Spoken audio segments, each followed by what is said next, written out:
கர்த்தராகிய இயேசு கிறிஸ்துவின் நாமத்தினாலே உங்கள் ஒவ்வொருவரையும் வாழ்த்துகிறேன். உங்கள் ஒவ்வொருவரையும் கர்த்தராகிய இயேசு கிறிஸ்து தாமே இப்பொழுது இருக்கிறதை பார்க்கலாம் 1000 மடங்கு அதிகமாகும்படி இகபர நன்மைகள் நான் நிறைத்து உங்களை ஆசீர்வதிப்பாராக. இம்மட்டும் நம்மளை நடத்தின எபினேசர் இனிமேலும் நடத்த அவர் போதுமானவராக இருக்கிறார். இப்போ என்னன்னா, ராஜ்யம், அவருடைய ராஜ்யம் என்ன செய்யணும்? வரணும். அதுக்காகத்தான், அந்த ராஜ்யத்துக்காகத்தான் நம்ம போராடிட்டு இருக்கிறோம். அவருடைய ராஜ்யம் இங்கே வரணும். ஆனால் இங்கே நிறைய பூமியில் நிறைய ராஜ்யங்கள் வந்துக்கிட்டே இருக்குது. நிறைய ஒவ்வொரு சாம்ராஜ்யம், பாபிலோன் சாம்ராஜ்யம் வந்துச்சு, கிரேக்க சாம்ராஜ்யம் வந்துச்சு, ரோம சாம்ராஜ்யம் வந்துச்சு, அப்புறம் பிரிட்டன் எம்பையர் எழும்பிச்சு இல்லைங்களா? இப்படியே எழும்பி இப்போ இந்தியாவில் ஒரு சாம்ராஜ்யம் எழும்பிக்கிட்டு இருக்குது. ஒவ்வொரு இடத்துலையும் ஒரு சாம்ராஜ்யங்கள் எழும்பிக்கிட்டே இருக்குது. ஆனால் ஒரு நாள் வரப்போகிறது, கைகளால் பெயர்க்கப்படாத ஒரு கல் புரண்டு வந்து எல்லாவற்றையும் நொறுக்கி பூமியெல்லாம் நிரப்பி நித்திய ராஜ்யம் ஒன்று உருவாகிற ஒரு நாட்டில் வருகிறது. அந்த நித்திய ராஜ்யத்துக்காக தான் கர்த்தர் என்ன பண்றாருன்னா, நம்மை கர்த்தர் அழைத்திருக்கிறார். அந்த ராஜ்யம் இந்த பூமியில வரணும்னு சொல்லி ஜெபிக்கிறதுக்காக தான் கர்த்தர் நம்மளுக்கு ஒரு ப்ரேயர் பாயிண்ட். அது என்னது? தேவன் சொன்ன ப்ரேயர் பாயிண்ட் இல்லையா? அப்ப அந்த ராஜ்யம் வரணும். முதல்ல நமக்குள்ள அந்த ராஜ்யம் வரணும், தேவனுடைய ராஜ்யம் வரணும். 2 ராஜ்யம் இருக்குன்னு நம்ம பார்த்தோம். ஒன்று சாத்தானுடைய ராஜ்யம், ஒன்று தேவனுடைய அந்த ராஜ்யம் என்று சொல்லி பார்த்தோம். அடுத்ததா வந்து பார்த்தீங்கன்னா, அந்த ராஜ்யத்தை கொண்டு வருகிறவர்கள் யார் அப்படின்னா, பிள்ளைகள் இல்லை, சீசர்கள். யாரு? சீசர்கள். சீசர்கள் தான் தேவனுடைய ராஜ்யத்துக்கு என்ன செஞ்சாங்க? எக்ஸ்பேண்ட் பண்ணுறது, அந்த வேலையெல்லாம் செய்கிறது யாரு? சீசர்கள் தான் செய்தார்கள். சபை எப்போ வளர்ந்துச்சு? விசுவாசிகள் பெருகின பொழுதா? சீசர்கள் பெருகின பொழுது. அப்போஸ்தலர் 6வது அதிகாரம் வசனம் 7-8. தேவ வசனம் விருத்தி அடைந்தது, சீஷருடைய தொகை எருசலேமில் மிகவும் பெருகிற்று, ஆசாரியர்களில் அநேகரும் விசுவாசத்துக்கு கீழ்ப்படிந்தார்கள். ஸ்தேவான் விசுவாசத்தினாலும் வல்லமையினாலும் நிறைந்தவனாய் ஜனங்களுக்குள்ளே பெரிய அற்புதங்களையும் அடையாளங்களையும் செய்தான். ஆமென். யாருடைய தொகை பெருகிற்று?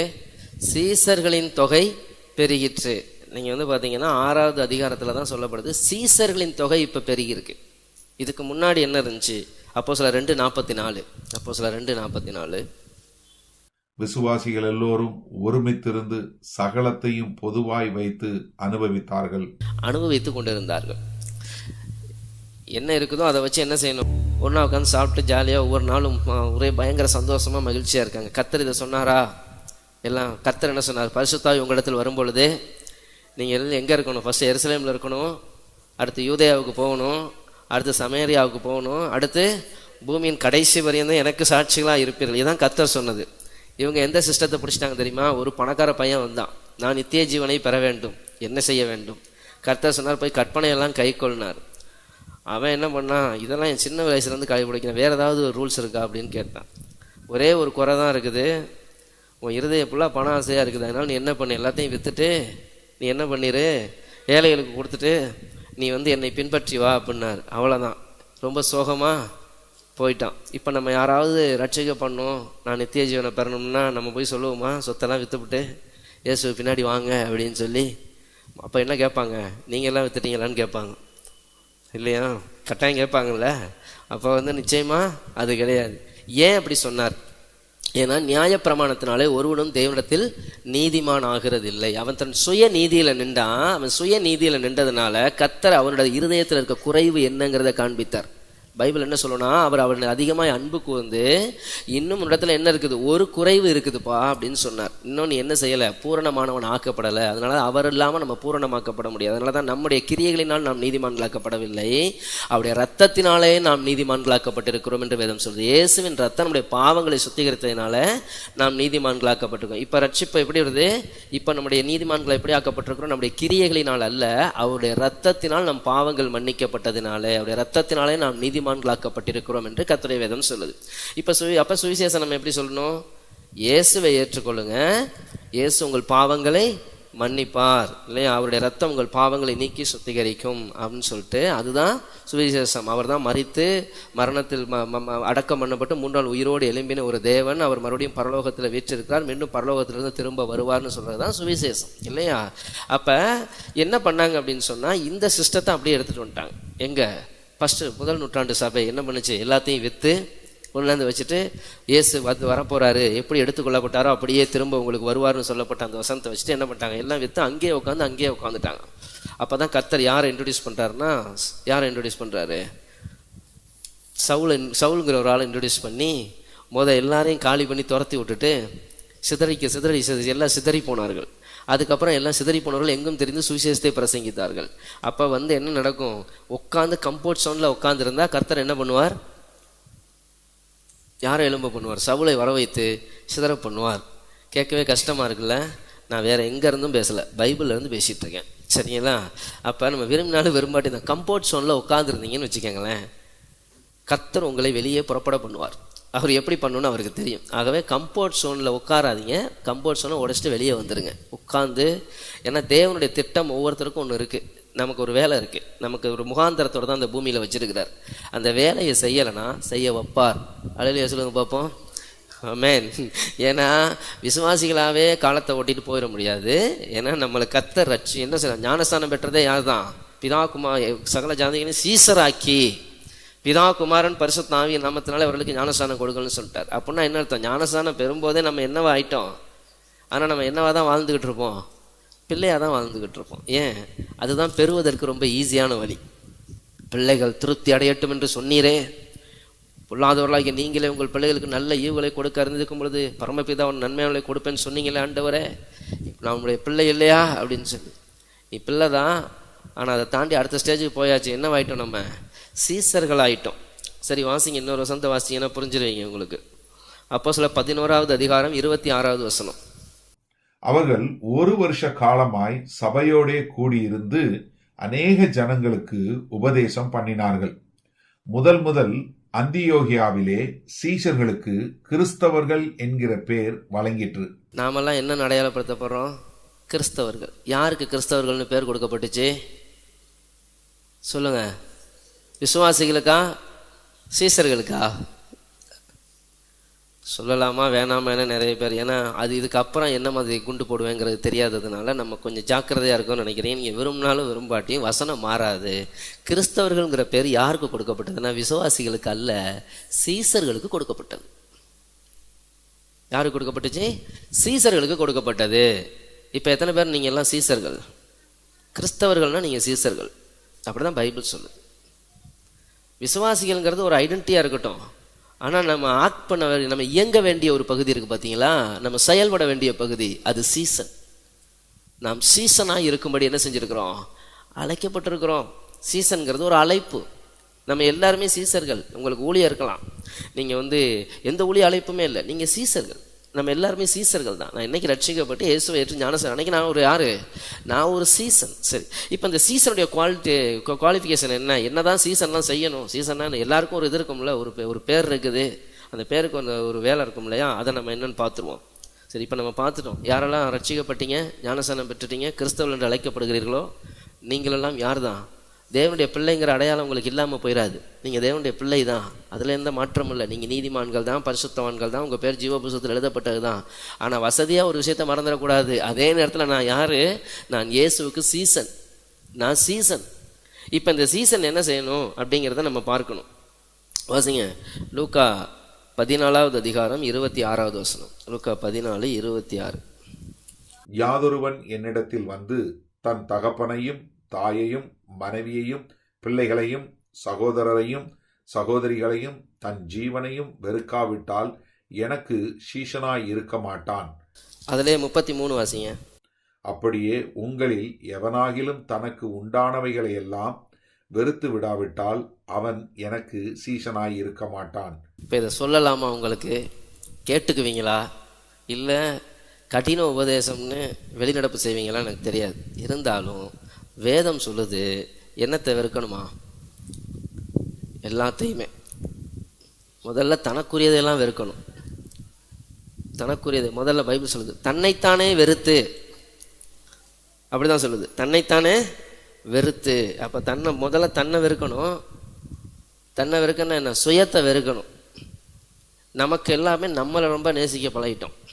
நம்ம வாழ்க்கையை நம்மளை நேசித்து அதை மையப்படுத்தி தான் ஓடுது. நமக்குன்னு ஒரு உலகம் இருக்குது, நமக்குன்னு சில விருப்பங்கள் இருக்குது, அதை மையப்படுத்தி ஓடுறோம். ஆனால் சீசன் என்பவன் தன்னை முதல்ல வெறுக்க தெரியணும். அப்படின்னு சுயம் சாகணும். ஒரு விதை இருக்கு, கர்த்தர் சொல்றாரு, கோதுமை மணியானது நிலத்திலே விழுந்து தனித்திருக்குமே ஆனால் அது பலன் கொடாது, அது செத்ததே ஆகில் மிகுந்த பலனை கொடுக்கும். அதான் சுயத்தை வெறுத்தல். சுயத்தை வெறுத்தல்னா என்னன்னா, எனக்கு என்ன பிடிக்குங்கிறது இல்லை, இனி இயேசுவுக்கு என்ன பிடிக்குங்கிறது தான் சுயத்தை வெறுத்தல். இன்னும் எளிமையாக சொல்லணும்னா கலாத்தியர் 2:20 நான் கிறிஸ்துவோடு கூட சிலுவையிலே அறையப்பட்டேன், ஆயினும் நான் பிழைத்திருக்கிறேன். இனி நான் அல்ல, என்னில் கிறிஸ்துவே பிழைத்திருக்கிறார். அப்போ இனிமே நான் மாம்சத்தில் வாழ்வதோ, என்னில் அன்புக்கு வந்து எனக்காக ஜீவனை கொடுத்தேன், கிறிஸ்துவுக்காக வாழ்கிறேன். அதுதான் சுயத்தை வெறுத்தல். உண்மையாகவே நம்முடைய அனுதின வாழ்க்கையில் நம்ம யாருக்காக வாழ்கிறோம்? யாரை மையப்படுத்தின வாழ்க்கையை வாழ்கிறோம்? நம்மளை மையப்படுத்தின வாழ்க்கையை வாழ்கிறோமா, தேவனை மையப்படுத்தின வாழ்க்கையை வாழ்கிறோமா? மனிதன் தனிமையாக இருப்பது நல்லதில்லைன்னு சொல்லி மனைவியை கொடுத்தவர் கர்த்தர் தான். பிள்ளைகள் கர்த்தரால் வரும் சுதந்திரம், பிள்ளைகளை கர்த்தர் தான் கொடுத்தாரு இல்லையா? பெற்றோருங்கிற அத்தாரிட்டி அடையாளத்தை கர்த்தர் தான் கொடுக்குறாரு, எல்லாமே கர்த்தர் தான் கொடுத்துறாரு. ஆனால் என்ன சொல்கிறார்? எல்லாத்தையும் வெறுத்துடணுங்கிறார். அப்படின்னா என்ன அர்த்தம்? அவங்க எல்லாரையும் விட கர்த்தரை நேசிக்கணுங்கிறார். தேவன் இடத்துல இருக்கணும். அதுதான் சீசன். சீசனுக்கும் பிள்ளைக்கு என்ன வித்தியாசம்னா, பிள்ளை வந்து தன்னை மையப்படுத்தி வாழும், சீசன் இயேசுவை மையப்படுத்தி வாழ்வான். அவனுடைய சீசனுடைய வாழ்க்கையில் முதலாவது யார் இருப்பா? இயேசு இருப்பார். இன்னைக்கு உங்கள் வாழ்க்கையின் மையப்புள்ளியாக யார் இருக்கிறார்? இயேசு இருந்தார் அப்படின்னா நீங்கள் சீசர்கள். அப்போ முதலாவது என்னத்தை வெறுக்கணுமா? வாசிங்க 1 கொரிந்தியர் 15:19. இம்மைக்காக மாத்திரம் நாம் கிறிஸ்துவின் மேல் நம்பிக்கையுள்ளவர்களாய் இருந்தால் எல்லா மனுஷரை பார்க்கிலும் பரிதபிக்கப்படத்தக்கவர்களாய் இருப்போம். இம்மைக்காக மாத்திரம், அதாவது இந்த உலகத்துக்காக, இந்த உலகத்தின் காரியங்களுக்காக மாத்திரம் என்னுடைய நம்பிக்கை கிறிஸ்துவின் மேல இருந்தா என்னுடைய நிலைமை எப்படி இருக்குமா? பரிதாபமா இருக்கும் அப்படின்னு பைபிள் சொல்லுது. பைபிள் அப்படிதான் சொல்லுது. அப்ப நான் கர்த்தரை என் தேவைக்காக தேடக்கூடாதா? தேவைக்காக தேடக்கூடாதுன்னு சொல்லல. ஆனா அவர் சொல்றாரு என்னன்னா, உங்களுக்கு இன்னது தேவை என்று அவர் அறிந்திருக்கிறார். உங்கள் வாயில் வார்த்தை பிரவாதத்துக்கு முன்பதாகவே உங்களுக்கு இன்னது தேவை என்று அவர் அறிந்திருக்கிறார். முதலாவது தேவனுடைய ராஜ்யத்தையும் அவருடைய நீதியையும் தேடுங்கள், அப்பொழுது இவைகள் எல்லாம் உங்களுக்கு கூட. ஏன்னா இயேசு வந்ததுக்கான முகாந்திரம் இந்த பூமியில நான் கம்ப்ளீட்டா மாறுறேங்கிறதுக்காக இல்லை, இந்த கம்ப்ளீட்டான பிளஸ்ஸிங்கை பெற்றுட்டேன். இந்த உலகம் பார்த்து உங்களை ஒரு கம்ப்ளீட் மேன், நீங்க வந்து ஒரு நல்ல பிளஸ்ஸிங் பர்சன், அதுக்காக கத்துறவங்களை அதுக்காக வரல. அவர் நாம் இழந்து போன பரலோக ராஜ்யத்தை திரும்ப கொடுக்கும்படி தான் வந்தார். அதுதான் அவருடைய பிரதானம். சகேயுங்கிற ஒரு மனுஷன் இயேசுவை வந்து சந்திக்கிறான். இயேசுவை வந்து சந்திச்ச உடனே என்ன ஆயிடுச்சுன்னா, இயேசுவை வந்து பார்க்கணும், எப்படியாவது அவரை பார்க்கணும், எப்படியாவது பார்க்கணும்னு வரான். கர்த்தர் சொல்றாரு, இன்றைக்கு உன் வீட்டில் தங்கணும், அவ்வளோதான். இறங்கி போறார். எல்லாம் சொல்றாங்க, இவர் பாவியான மனுஷன்ட்ட தங்க போறாரு அப்படின்ட்டு. அவன் திரும்பி சொல்றான், நான் யாரிடத்த நான் என்ன செய்யறேன், என் சொத்தில் பாதியை ஏழைகளுக்கு கொடுத்து விடுகிறேன். நான் யாரிடத்துல அநியாயமாய் வாங்கினதுன்றால் நாளத்தனையாக திரும்ப செலுத்துகிறேன். யோசிச்சு பாருங்க, கூட்டி கழிச்சு பாருங்க. கடைசியா இயேசு வீட்டுக்கு வந்துக்கிட்டு போனதுக்கு அப்புறம் பெனிஃபிட்டா லாஸா? உங்க மனசாட்சிக்கு விட்டுறேன், உங்க எல்லாருக்கும் கணக்கு தெரியும், போட்டு பாருங்க. பாதி அன்னைக்கே ஏழைக்கு கொடுத்துட்டான். வேலை செஞ்சது இன்கம் டேக்ஸ் டிபார்ட்மெண்ட்டில். அநியாயமாக வாங்கினா 4 மடங்காக திருப்பி கொடுக்குறேன்ட்டான். நியாயப்பிரமாணத்தின்படி அதாவது திருடிட்டா 4 மடங்காக திரும்பி கொடுக்கணும். அவன் அதை தான் சொல்கிறான், நான் 4 மடங்காக அநியாயம் வாங்கியிருந்தேன்னா கொடுத்துட்றேன் அப்படின்னா நான் வாங்கியிருக்கான்னு அர்த்தம். புரியுதா இல்லையா? அப்போ கொடுக்கணும். இப்போ கடைசியாக இயேசு உள்ளே வந்துட்டார். இன்றைக்கு இந்த வீட்டுக்கு ரட்சிப்பு வந்ததுனார். ரட்சிப்பு வந்ததோட என்ன போச்சு? ஃபைனான்ஸு போயிருச்சா வந்துருச்சா? பைபிளில் இருக்கிறத தான் பேசிகிட்டு இருக்கேன், வெளியே இருந்து நான் பேசலை. சரியா? அதனால் இது உங்களுக்கு ரொம்ப கடினமான கேள்வியெல்லாம் கேட்கல. அப்போ எங்களுக்கு ஒன்றும் கிடைக்காதா? எல்லாமே கிடைக்கும். தகப்பனையாவது தாயையாவது எல்லாத்தையும் விட்டு உண்மையாக நீங்கள் கர்த்தரை பின்பற்றினா, கர்த்தர் சொல்லாது இம்மையிலே 100 மறுமையிலே நித்திய ஜீவனையும் நான் தருவேன் அப்படின்னு தான் கர்த்தர் வாக்கு பண்ணுறார். தேவ பக்தியானது இந்த ஜீவனுக்கும் இனி வரப்போகிற ஜீவனுக்கும் வாக்குத்தத்தம் உள்ளதாகையால் மிகவும் பிரயோஜனம் உள்ளது. ஆனால் உங்களுடைய ஃபர்ஸ்ட் ப்ரையாரிட்டி எதில் இருக்குது? நீங்கள் தேவனை தேடுவதன் பிரதான நோக்கம் என்ன? தேவ ராஜ்யத்துக்கு போகிறதா, இந்த பூமியில் பிளஸ்ஸிங்காக இருக்கிறதா? லாசருங்கிற ஒரு மனிதன் இருந்தான், ஐஸ்வர்யவான் ஒரு பணக்காரன் இருந்தான். 2 பேரும் வாழ்ந்தார்கள், அவரவர்களுடைய வாழ்க்கையை வாழ்ந்தாங்க, நமக்கு நல்லா தெரியும். இந்த லாசரு வந்து பருக்கள் நக்கி கொண்டிருந்தது, இந்த பருக்களை நாய்கள் நக்கி கொண்டிருந்தது. அப்படின்னா அவன் எங்கே இருந்தான்? குப்பத்தொட்டி பக்கத்தில் இருந்தான்னு அர்த்தம். கரெக்டா? ஏன்னா அவனுடைய மேஜையிலிருந்து விழுந்து துணிக்கைகள்னால. ஒரு பணக்காரன் சாப்பிட்ற டேபிளுக்கு கீழே வச்சுருப்பான் ஒரு ஒரு நோய் உள்ளவனை, நாய் அங்கே இருக்குமா? அப்போ என்ன அர்த்தம்? அவன் வீட்டில் மிச்சம் இருக்க சாப்பாடுலாம் கொண்டு போய் குப்பை தொட்டியில் போடுவாங்க. அந்த குப்பை தொட்டியில் இருக்கக்கூடிய அந்த உணவை எடுத்து சாப்பிட்ற ஒரு நிலைமையில தான் யார் இருந்தா? லாசரு இருந்தான். நீங்கள் பைபிளில் படிக்கும்போது லூக்கா 16வது அதிகாரத்தில் வீட்டில் போய் படித்து பார்த்தீங்கன்னா 2 பேருமே மரித்து அடக்கம் பண்ணப்பட்டார்கள். நம்ம பைபிள் படிச்சு 2 பேரும் மரித்து அடக்கம் பண்ணப்பட்டார்கள். ஒருத்தன் பாதாளத்தில் வேதனைப்பட்டான், இன்னொருத்தர் எங்கே போயிட்டார்? லாசரு எங்கே போயிட்டாரு? ஆபிரகாமின் மடிக்கு போயிட்டார், அதாவது பரதீசுக்குள் போயிட்டார். சரிங்களா? இப்போ கொஸ்டின் என்ன அப்படின்னா, இந்த லாசரு வியாதி சுகமாயிருச்சு அப்படின்னு சொல்லிட்டாரா கர்த்தர்? இல்லை. அவன் ஃபைனான்சியலாக பெரியதாகி ஒரு பஸ்ஸு வாங்கி அந்த பஸ்ஸை ஒரு 10 பஸ்ஸாக மாற்றி பயங்கரமாக 10-15 நிலமெல்லாம் வாங்கி அவன் பெரிய ஐஸ்வர்யவனாய் மாறிட்டான்னு சொல்லியிருக்கா பைபிள்? சொல்லலை. ஸோ இந்த பூமியில் நீங்கள் சக்ஸஸ் ஆகலாம், சக்ஸஸ் ஆகாமல் இருக்கலாம். இது எது ஒன்றும் பரலோக ராஜ்யத்தை தீர்மானிக்கிறது இல்லை. இந்த பூமியில் இருக்கிற மனிதர்கள் தீர்மானிக்கிற வண்ணம் எப்படி தீர்மானிக்கிறது அப்படின்னா, இந்த பூமியில் நான் என்ன பெற்றேங்கிறத வச்சு தான் அவங்க பரலோக ராஜ்யத்தை தீர்மானிக்கிறாங்க. கர்த்தர் பார்க்கிறது இல்லை, மனுஷன் பார்க்கிற வண்ணமாய் தேவன் பார்க்கிறது இல்லை. முதல்ல அதை புரிந்து கொள்ளணும். ஸோ தேவனுடைய ராஜ்யம் வேற, அது புசிப்பும் குடிப்பும் அல்ல, அது நீதியும் சமாதானமும் பரிசுத்தாவியினால் உண்டாகிற சந்தோஷமாக இருக்கிறது. அப்போ முதலாவது என்ன செய்யணும்? சீசன் இந்த உலகத்தை வெறுக்கிறவனா இருக்கணும். 1 யோவான் 2வது அதிகாரம் 15-17 வரைக்கும். 1 யோவான் 2வது அதிகாரம் 15-17 வரைக்கும். உலகத்திலும் உலகத்தில் உள்ளவைகளிலும் அன்பு கூறாதிருங்கள். ஒருவன் உலகத்தில் அன்பு கூர்ந்தால் அவனிடத்தில் பிதாவின் அன்பில்லை.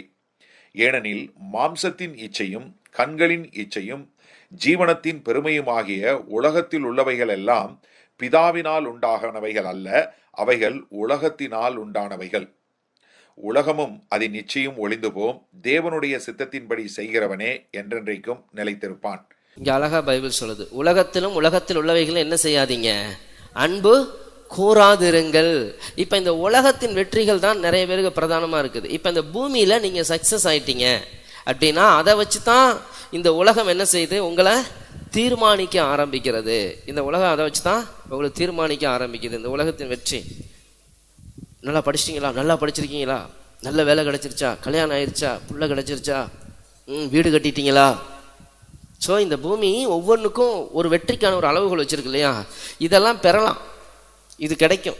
இந்த உலக மனிதர்கள்ட்டையும் அது இருக்குது, மறந்துடக்கூடாது. நம்ம மட்டும் இல்லை, நம்மளோட இந்த உலக மனிதர்கள் நல்லா தான் இருக்காங்க. இந்த டிபார்ட்மெண்ட்லாம் எல்லாமே அவர்களுக்கு கிடைச்சிருக்கு. சரிங்களா? ஆனால் அவர்களுக்கு நமக்கு இருக்க ஒரே ஒரு வித்தியாசம் என்ன தெரியுமா? தேவராஜ்யம், பரலோகம். இதுதான் பெரிய வித்தியாசம். இந்த வித்தியாசத்தை தான் தேவன் முக்கியப்படுத்துகிறார். மனம் திரும்புங்கள், பரலோக ராஜ்யம் சமீபமாக இருக்கிறது. நாம் என்ன சொல்லிட்டு இருக்கிறோம்? மனம் திரும்புங்கள், உங்களுக்கு தேவையான அனைத்தும் ஆயத்தமாக இருக்கிறது இல்லையா? கர்த்தர் தம்மில் அன்பு கூறுவர்களுக்கு ஆயத்தம் பண்ணினவைகளை கண் காணவில்லை, காது கேட்கவில்லை, அவைகள் மனுஷனுடைய இருதயத்தில் தோன்றவில்லை. அது சொன்னது ஆவிக்குரிய ஆசீர்வாதத்தை பற்றி. ஆனால் நம்ம எல்லாத்தையுமே என்ன பண்ணிடுவோம்? இந்த பூமிக்கு டிபார்ட்மெண்ட்டில் கீழே இறக்கி இங்கேயே தான் நின்றுக்கிட்டு இருக்கிறோம். ஆனால் கர்த்தர் சொல்கிறாரு, உலகத்தில் அன்பு கூர்ந்தா அவனிடத்தில் யாருடைய அன்பு இல்லை? பிதாவின் அன்பு இல்லை. அப்போ உண்மையான கர்த்தரை அன்பு செலுத்துறவன் என்ன செய்ய மாட்டான்? மாம்சத்தின் இச்சை, இந்த உலகத்தில் மாம்சத்தின் இச்சை, கண்களின் இச்சை, ஜீவனத்தின் பெருமை, உலகத்தில் உள்ளவைகள் எல்லாம் பிதாவினால் உண்டானவைகள் அல்ல. யாருனால் உண்டானது? உலகத்தினால் உண்டானவைகள். உலகமும் அது நிச்சயம் ஒளிந்து போகும், கர்த்தருடைய சித்தத்தின்படி செய்கிறவன் தான் என்றைக்கும் பிழைப்பான் அப்படிங்கிறார். இப்போ நான் நித்தியமாக கர்த்தரோட இருக்கிறது முக்கியமா, இந்த பூமியில் இந்த பூமியில் சக்ஸஸ் ஆகிறத பற்றி பிரச்சனை இல்லை. நீங்கள் சக்ஸஸ் ஆகலாம், ஆனால் ஒரு லிமிட் வந்ததோட முடிஞ்சிடாது. அதுக்கு அடுத்த லெவல் ஒன்று போயிடும். கரெக்டா? 15,000 ரூபாய்க்கு வாழ்கிறாள், கரெக்டாக ஒரு பக்கம் போயிட்டு இருக்குது. 5 லட்ச ரூபா சம்பளம் வாங்குறேங்கிற ஆளும் மாதம் கட்டிக்கிட்டு தான் இருக்குது. ஏன்னா இங்கே சம்பாதிக்க வாழ்க்கை தரம் மாறிக்கிட்டே இருக்குதான், பத்தலையா. நேற்று ஒரு இது வந்து 10 லட்ச ரூபா வாங்குற ஒரு நபரால் வந்து பணத்தை சேமிக்க முடியலன்னு அவங்க ஒரு ட்வீட் போட்டிருக்காங்க. அந்த ட்வீட்டை எல்லாம் எடுத்து அதுக்கு ஒரு குரூப்பெல்லாம் விமர்சனம் பண்ணிக்கிட்டு உட்காந்துக்கிட்டு இருக்குது. ஆமாம், உண்மைதான், வாழ்க்கை செலவு மாறிடுச்சு.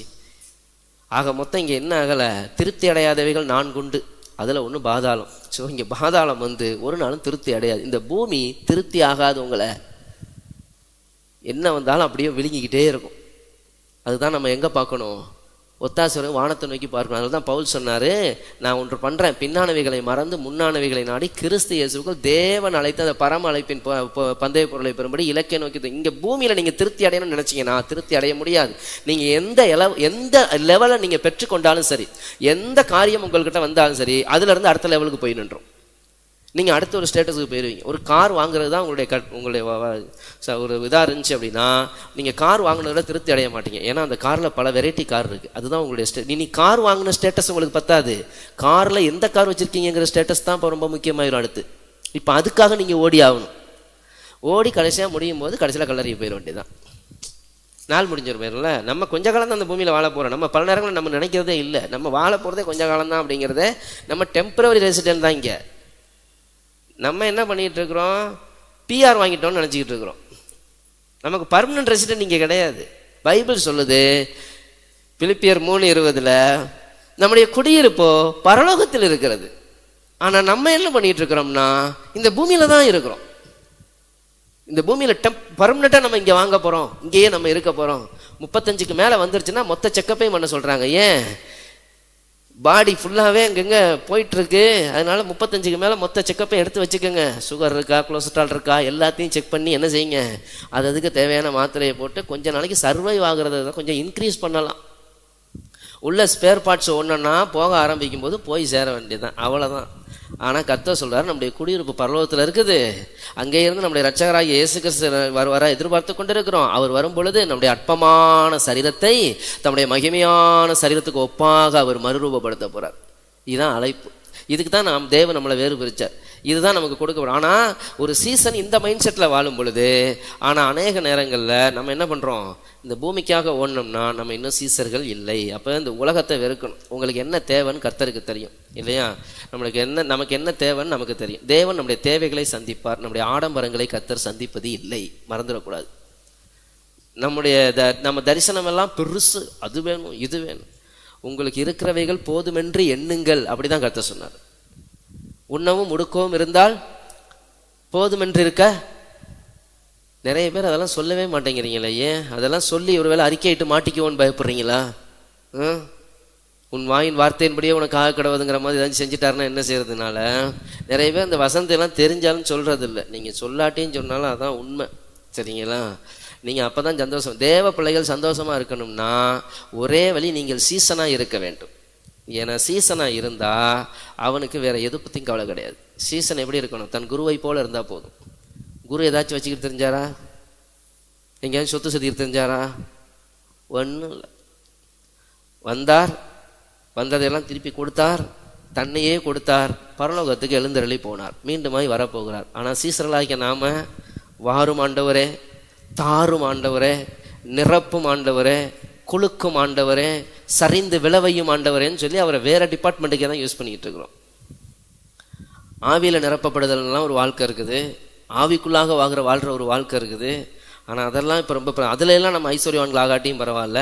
ஆனால் பூமியில் ஐஸ்வர்யவான்கள் ஆகணுங்கிறது ஒரு பெரிய. ஆனால் பூமியில் ஐஸ்வர்யவான்களாக வேண்டும் என்று விரும்புகிறவர்கள் அநேக வேதனைகளினாலே தங்களை குத்தி கொண்டிருக்கிறார்கள் அப்படின்னு பைபிள் சொல்லுது. ஏன்னா நம்மளால் திருப்தி அடையவே முடியாது, இந்த பூமி திருப்தி அடையாது. ஸோ அதனால் நாம் இந்த உலகத்துக்கு சிநேகிதனாக இருந்தால் தேவனுக்கு பகஞ்சனாயிருவோம். ஆகவே தேவனை பின்பற்ற வேண்டுமானால் முதல் நம்மை வெறுக்க வேண்டும். நம்முடைய ஆசைகளை, கிறிஸ்தவனுடையவர்கள் தங்கள் மாம்சத்தையும் அதன் ஆசை இச்சைகளையும் சிலுவையிலே அறைந்திருக்கிறார்கள் அப்படின்னு சொல்லி கலாத்தியர் 5வது அதிகாரம் 24 சொல்லுது.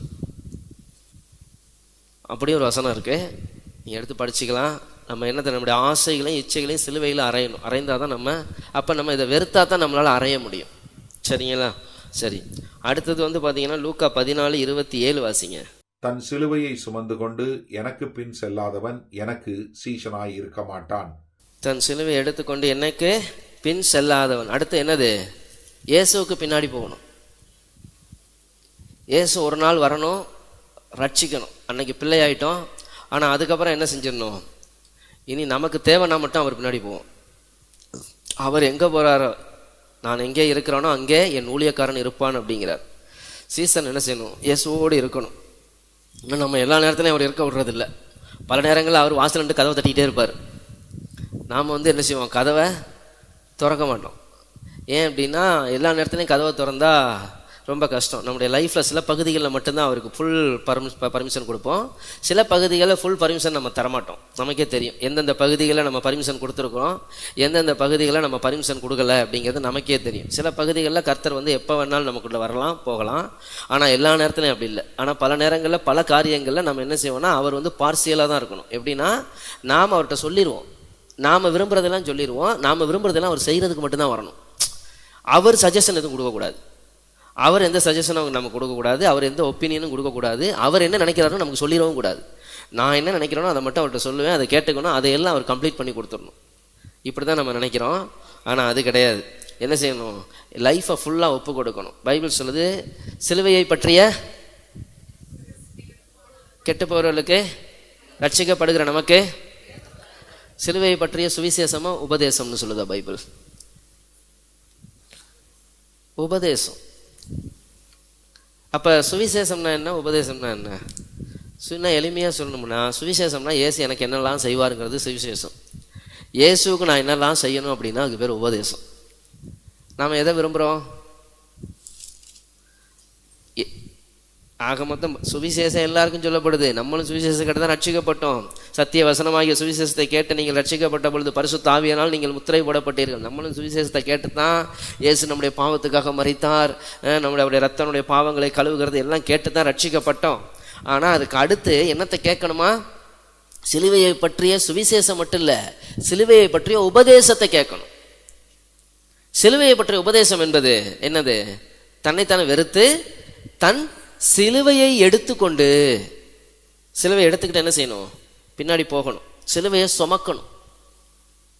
சிலுவையை சுமக்கணும். நம்ம என்ன நினைக்கிறோம்? சுமக்க விரும்புகிறோமா? சிலுவை சுமக்காத வரைக்கும் நீங்கள் தேவனை அறிந்து கொள்ளவே முடியாது. நான் உபத்திரவப்பட்டது நல்லது, அதனால்தான் உங்களுடைய பிரமாணங்களை கற்று. வேற எந்த வழியிலையுமே ஒவ்வொரு தனி மனிதனும், ஒவ்வொரு தனி நபரும், தேவனை சந்திக்கிற ஒரு நபர், அவன் உருவாக்கப்பட வேண்டுமானால் உபத்திரவத்தின் குகையில தான் கர்த்தர் உருவாக்குவார். உபத்திரவத்தின் குகையிலே உன்னை நான் உருவாக்கினேன், அங்கதான் தெரிந்து கொள்றார். உபத்திரவம் இல்லாம உருவாக்கப்படுதல் ஒரு நாளும் நடக்காது. நொறுக்கப்படாமல், உடைக்கப்படாமல், அக்கினிக்குள்ள போகாம ஒரு நாளும் ஒரு தங்கம் ஒரு ஆபரணமாய் மாற்றப்பட முடியாது. அழிந்து போகிற பொன் அக்கினியினால் அப்படின்னு சொல்லுது, சோதிக்கப்படுது. அப்போ அக்கினிக்குள்ளே போக வேண்டி இருக்குது.